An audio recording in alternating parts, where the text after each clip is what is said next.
Hoy jueves hicimos un pequeño cambio. Hoy va a salir al aire la economista Natalia Motil. Vamos a hablar de economía y de lo que se avecina. Buen día, Natalia, ¿qué tal? ¿Cómo te va? Buen día, David. Buen día a todos los que nos escuchan y al equipo de Yugo Libertad. Bueno, Natalia, mira, nos metemos en la información porque hay muchas cosas como para analizar. Ahí el Fondo Monetario Internacional, por ejemplo, dijo que va a tener que bajar el gasto, el gobierno dio a entender eso, y que si no baja el gasto, lamentablemente no estamos abiertos a los mercados y vamos a tener que tratar de prácticamente vivir con lo nuestro durante mucho tiempo. Y a todo eso Fernández le responde de que él va a seguir emitiendo. Ese es el plan que tiene. Decime, ¿esto se va a volver más explosivo que nunca? Totalmente, nos encontramos en una situación bastante crítica. Por un lado, tenés el mismo problema que siempre, es decir, el elevado gasto público, que más allá que el mismo gobierno ha intentado reducirlo, lo que estamos llegando fiscal primario cero, con cierto más, digamos, más menos para arriba. Es cierto que todavía el problema y el escollo principal, el gasto público, la cantidad de gasto público, no se ha reducido. Es decir, nosotros estamos llegando al déficit fiscal primario cero con un mayor incremento de impuestos, es decir, ahogando aún más al sector privado. Esto, nuevamente lo digo, no es sostenible porque no te genera crecimiento económico en el largo plazo, que es lo que estaríamos necesitando, ya que hace casi más, va a ser una década que nosotros nos encontramos estancados en materia económica y bastante grave. Además de esto, también se suma que la demanda de pesos se está desesperando, es decir, cada vez hay menos gente que tiene pesos en su bolsillo, es decir, la gente rehuye, hay cierta, digamos, rechazo al peso, y eso vos sin emisión, porque durante muchos meses no se emitiste, y generas igualmente una pérdida del poder adquisitivo, del valor de tu moneda por esta demanda que está cayendo, y eso te disparó la inflación, te disparó hacia los precios. Esa demanda de peso únicamente puede, digamos, volver a incrementarse, es decir, la gente puede volver a demandar pesos si existe alguna política de shock de confianza.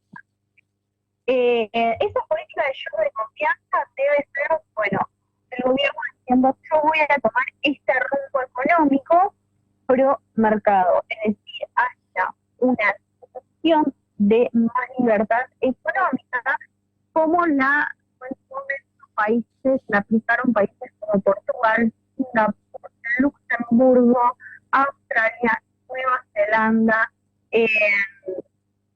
Suiza, Suecia, Liechtenstein, o sea, países que realmente entendieron cuál es la clave para poder crecer, y esa es la libertad. Es la única forma de recobrar la confianza que hay en nuestra moneda local. Vos, aplicando políticas como controles de precios, de salarios, de alquileres, y emitiendo, es decir, inyectando en la economía más pesos, obviamente no vas a recobrar esta confianza. Es más, lo único que vas a hacer es agravar la situación económica.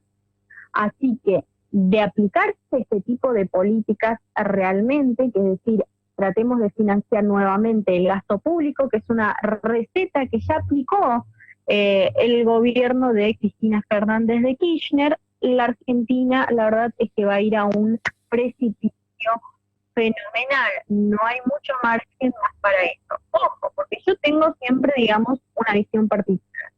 Esto siempre digo que la crisis se va a disparar, digamos, mi proyección personal en vida, y no creo que haya muchos que están de acuerdo, a mediados del año que viene o a finales del año que viene. Es decir, nosotros vamos a tener ciertos meses de mejora. ¿Por qué?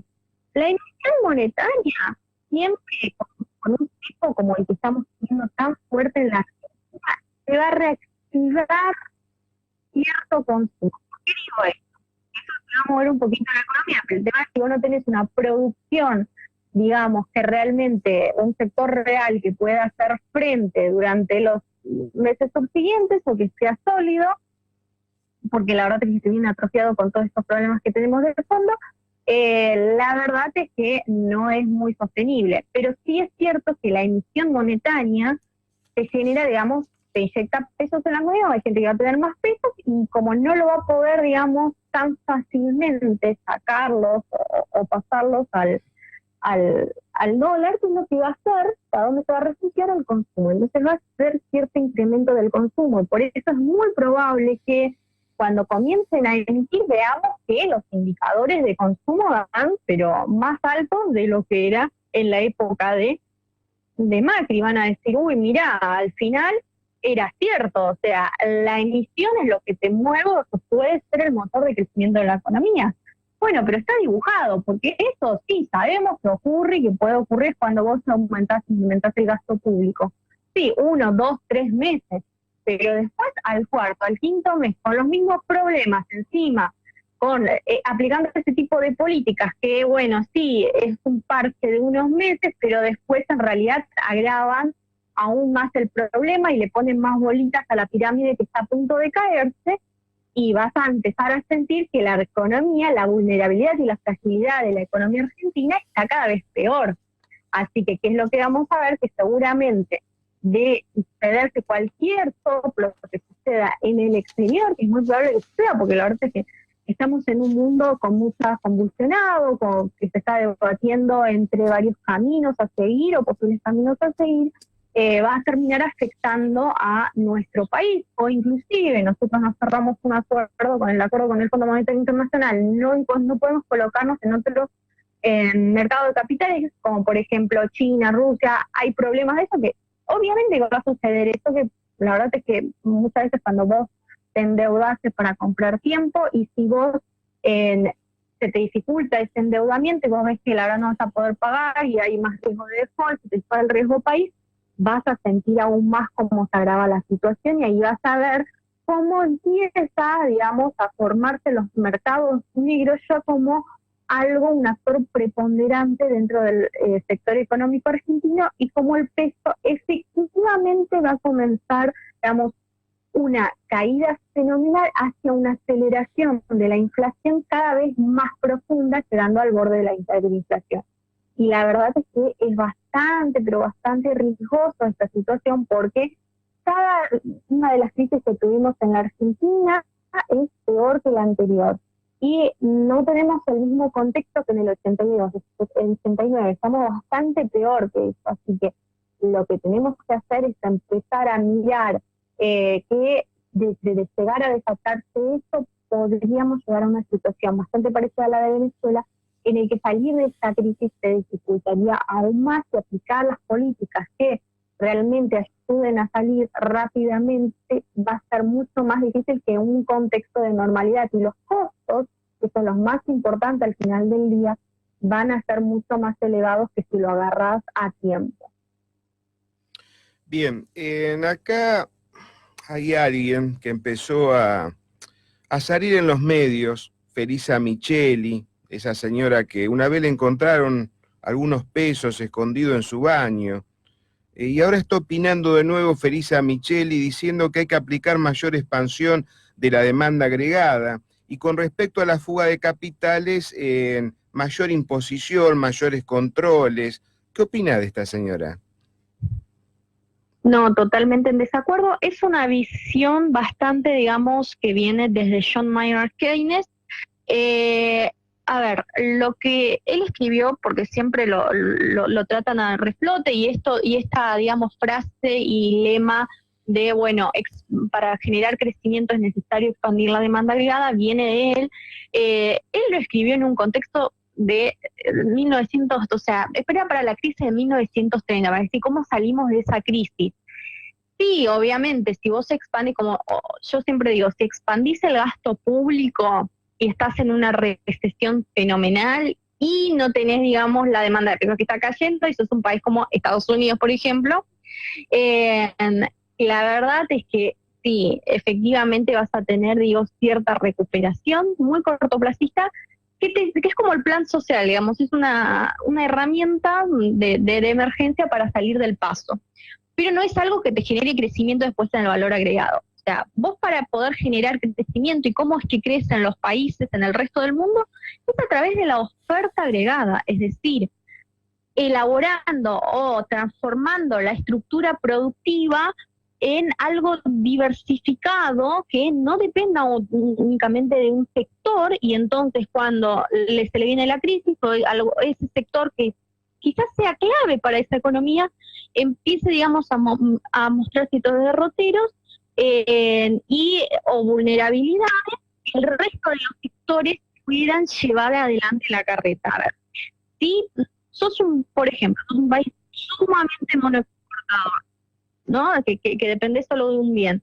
¿Y dependés de qué? Del precio de las commodities, que son algo volátiles. Sí, durante algún tiempo, si los precios son altos de las commodities, porque por X motivo un país empezó a demandar más las commodities, eh, vos vas a tener un crecimiento de tu economía y, bueno, obviamente generada por este sector. Pero si vos no tenés otros sectores y otros nichos productivos y que te quedás únicamente en ese sector, muy probablemente cuando bajan los precios de las commodities vos entres en crisis.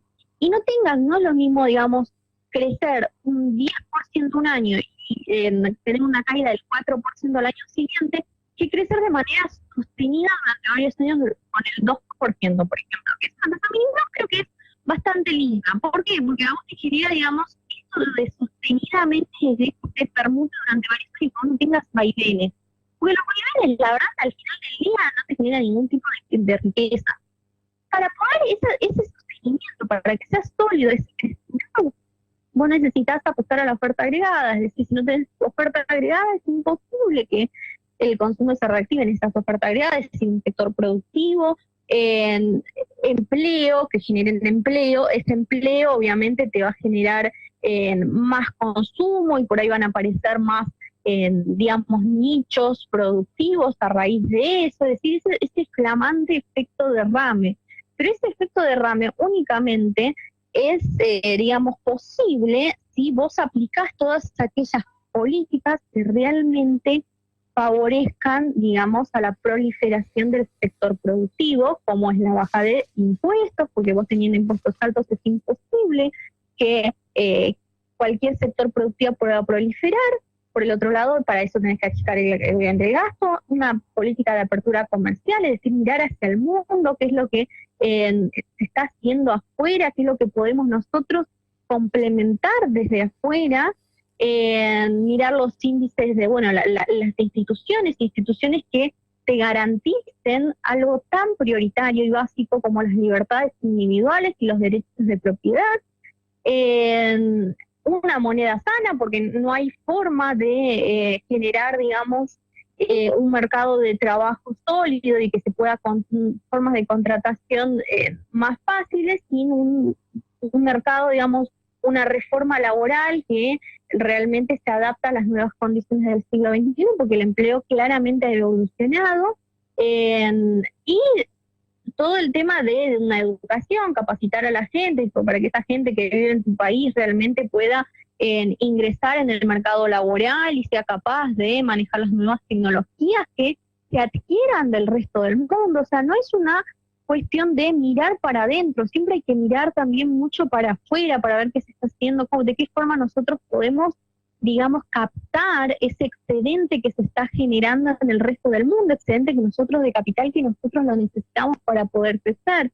Son cuestiones básicas que harían, digamos, la profundización o desarrollarían una estructura productiva diversificada que impulse el crecimiento sostenido de un determinado país.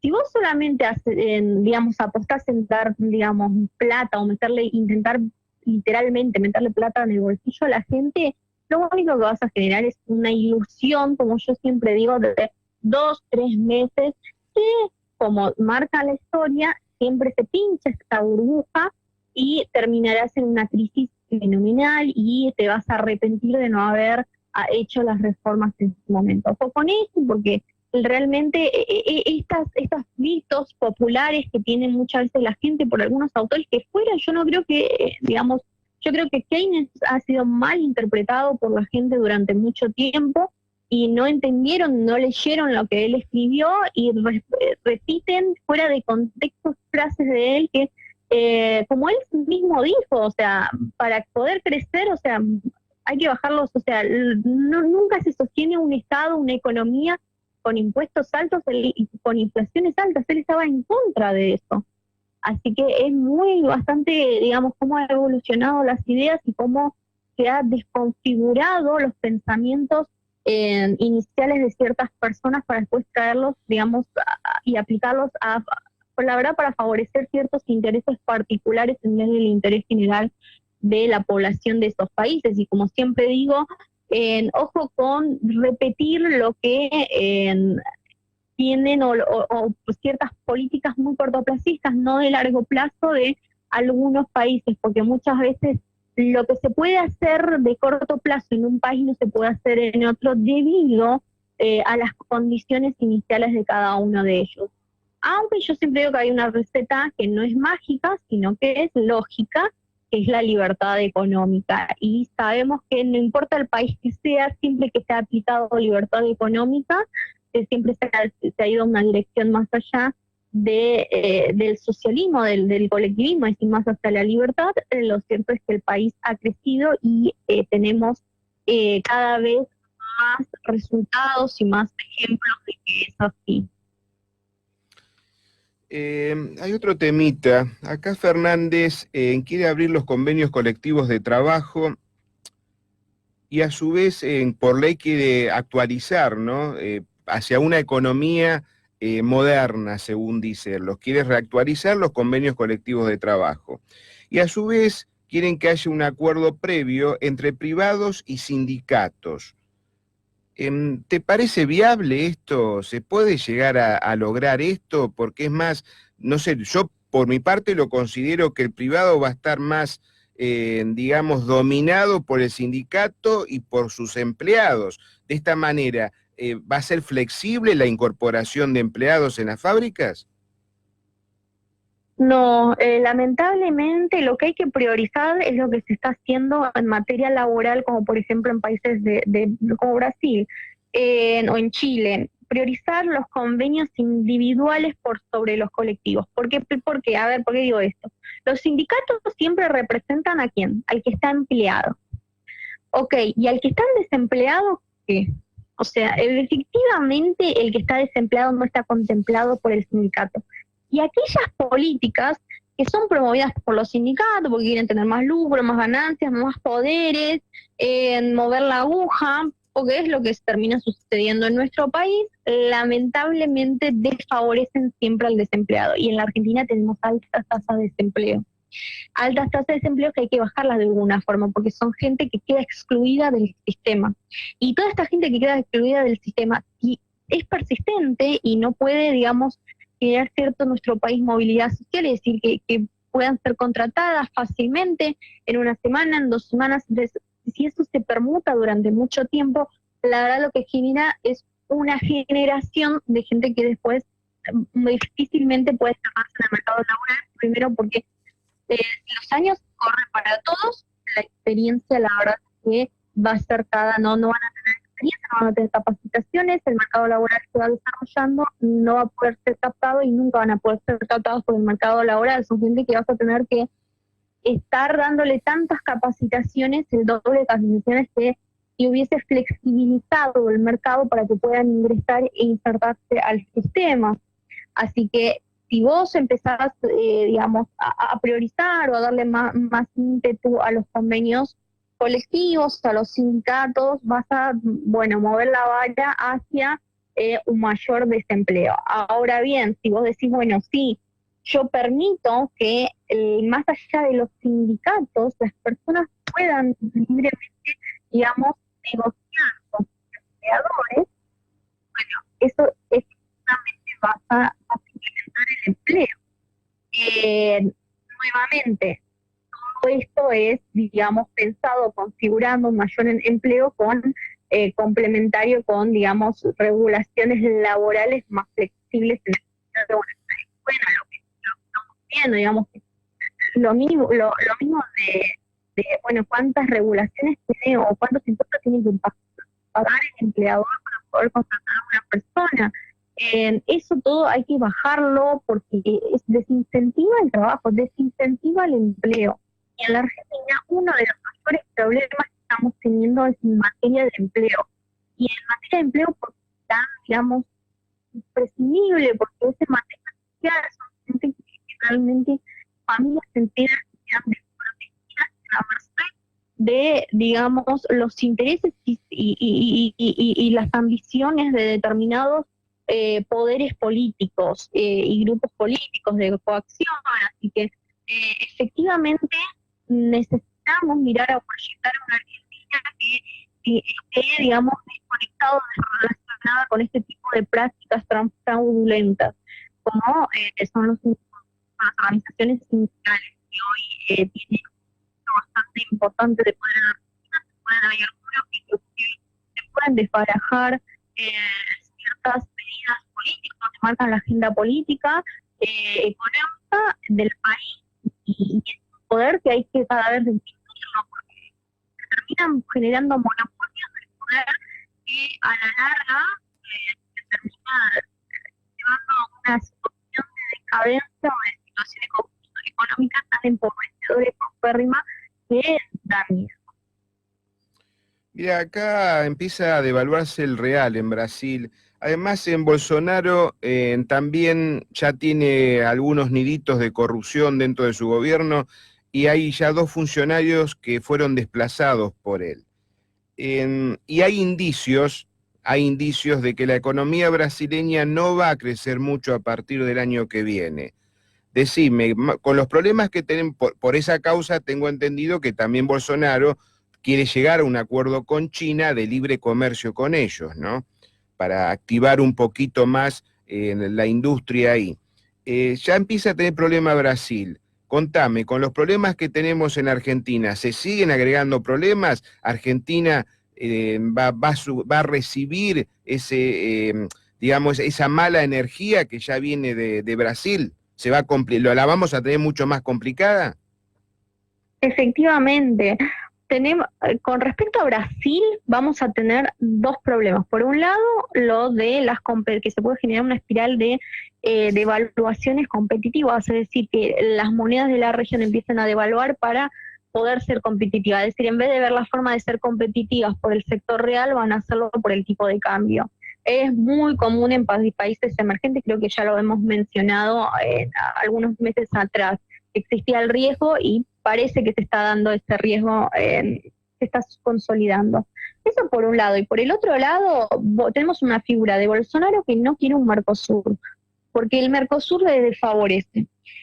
Ya se está replanteando en el resto del mundo en cambiarse más a mover la aguja hacia los tratados, digamos, o las negociaciones bilaterales entre los países, para tratar de sacar el mayor provecho. Siempre hay que posicionarse en la figura de que sí, el Mercosur no te genera, digamos, para ciertos países, como la Argentina, favorece un montón. Para países como Brasil, que tiene mucho más potencial en materia de comercio exterior y que está empezando, digamos, políticas de libre comercio, o de apertura y bajada de aranceles, y tratar, digamos, de comprar de aquellos que sí son, digamos, que son productivos, son competitivos. La verdad es que el Mercosur retrasa. Tener que, bueno, lidiar con países que aplican políticas proteccionistas, que deciden negociar con o aplicar una baja de aranceles entre ellos, y bueno, si lo podría conseguir con China, lo conseguiría más barato, pero resulta que con las políticas arancelarias que tienen, porque desfavorecen al país vecino que lo produce con el coste del doble, y bueno, yo tengo que comprarle al país vecino, y eso después en mi economía, la verdad es que me retrasa y me deja muchos años atrás. Por eso Bolsonaro quiere salir del Mercosur.